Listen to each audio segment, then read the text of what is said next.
कथा। वाराणसी नगरी में धर्मदत्त नामक एक ब्राह्मण रहता था। उसका एकमात्र पुत्र था सुधन्वा। सुधन्वा बचपन से ही तेजस्वी, बुद्धिमान और विनम्र था। माता पिता दोनों उस पर स्नेह बरसाते थे। समय बीता और सुधन्वा युवा हो गया। एक दिन उसके मन में प्रश्न उठा, मनुष्य का प्रथम और सर्वोच्च धर्म किसके प्रति है, माता के प्रति या पिता के प्रति? उसने यह प्रश्न विद्वानों से किया।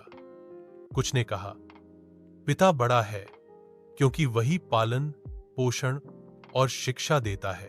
दूसरे बोले, नहीं, माता बड़ी है क्योंकि वही गर्भ धारण करती है, जन्म देती है और असीम स्नेह से लालन पालन करती है।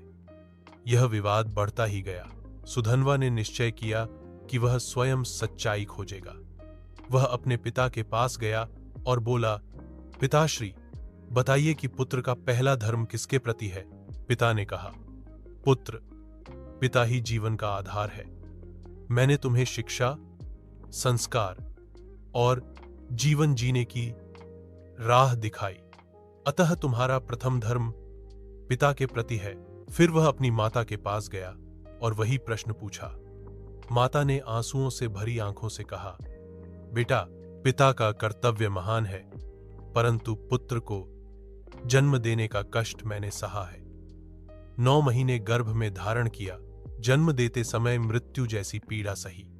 जन्म के बाद रात रात भर जगकर तुम्हें दूध पिलाया, पाल पोस कर बड़ा किया। इसीलिए तुम्हारा पहला धर्म माता के प्रति है। सुधन्वा दुविधा में पड़ गया।